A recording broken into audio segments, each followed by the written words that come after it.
Hey, what's up everyone? I just wanted to make a quick video in regards to the reveals from the stream this morning. Obviously we got some pretty big information. The first being that Katrina is outright banned.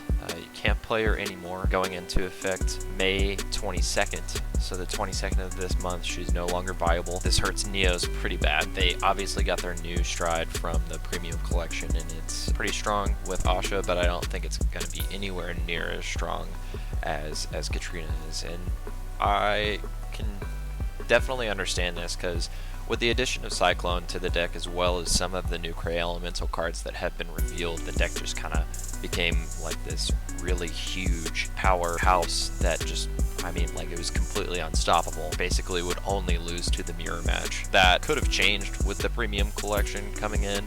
There could have been some other decks that kept up with it, but as of right now, it was going to be a huge problem in the meta for sure. So I can definitely see why, but it is a bit of a surprise to me that they hit this and they didn't hit Gastille, because that deck is also on a really high level of power, and granted they aren't getting any huge buffs in the premium collection, so maybe some of the other decks in the premium collection are going to kind of creep up to that same power level that DI is at, making it a little bit more balanced and fair meta. Next, in standard, you got Variant Hardleg that was banned, in addition to Violence Flanger.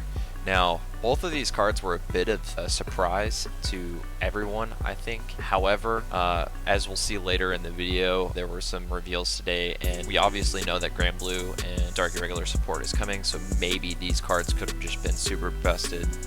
Flanger could have been the craziest finisher in the new Grand Blue support, so it's a little bit of a surprise, but it was most likely a preemptive hit, and I think we'll find out in the coming months when the Grand Blue Dark Irregular VR skills get revealed. Next, we got some Metalborg support. We got Metalborg Sinbuster.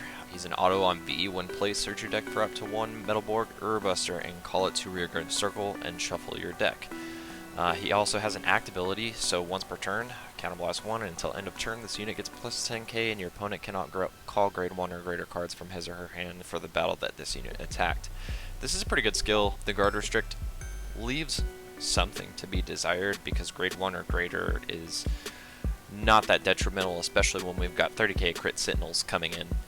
So, you know, 10k shields and 5k shields aren't really going to matter all that much. But it does pair nicely with the other grade 3 that we got, so you know you're going to be able to make your board a little bit bigger.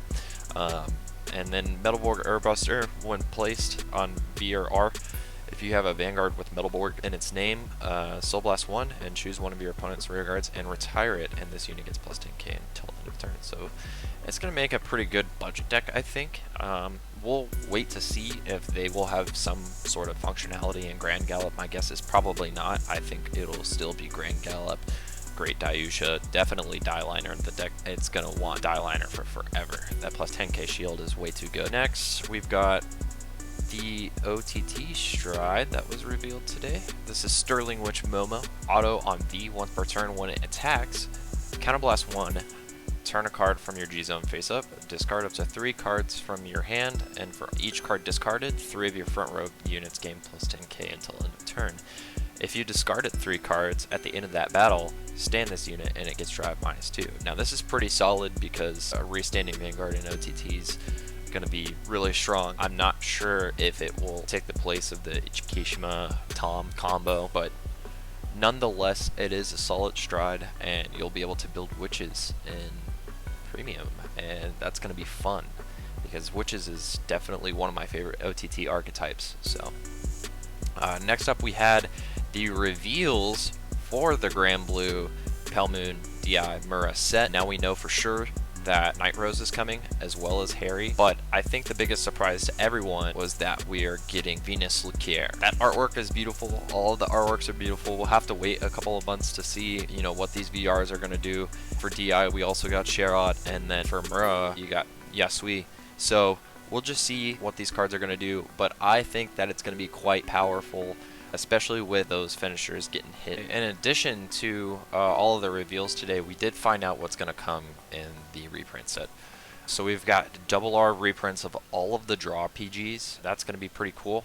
However, we did find out that we're going to get other reprints of grade 2s, some commons, some rares and stuff like that. Some of these are filler, like this Miko card here. I know she was like a common, but you know, most of them are double Rs or triple Rs, which are pretty exciting. So for Royals, we got Gordon and Maron, Rectangle Magus, got Metatron. The most important ones, in my opinion, are the ones for all these clans that have become super, super expensive over time, namely Swordbreaker, Nemain, which was recently $45. I don't know if she's still that much, but that is way too much for that card. So it's a good thing that we're getting reprints. Aramo and then the Sable-Eyed Dragon Newt, those were both pretty expensive. I know the Kick was on the rise up there for a minute. Rising Phoenix, Purple Trapezis got expensive there for a little while. The Aquaforce Triple Rs, we're getting Greed Shade and Romario for Grand Blue. The downside to all these reprints is that they are common rarity. So for any of those people wondering if they're gonna be, you know, actual true Triple R reprints, they are not. Now, the hard part about this is trying to figure out whether or not it's actually going to drive the prices of the cards down. Because we could see a situation where the main Triple R remains $45, and then this common version comes out and it's $30, you know, say $15 from not buying the higher rarity. But we'll just have to see. It depends on, you know, how much of this set is printed and how much of it is opened, and when it's coming out. We don't know if after this whole event that's going on in the world right now, we don't know how the market's going to react. So we'll just have to see. But I have very high hopes that this set will kind of refresh the market a little bit and make it more affordable to get into the game, and also recover some of the cards that you may have used to own but like you sold.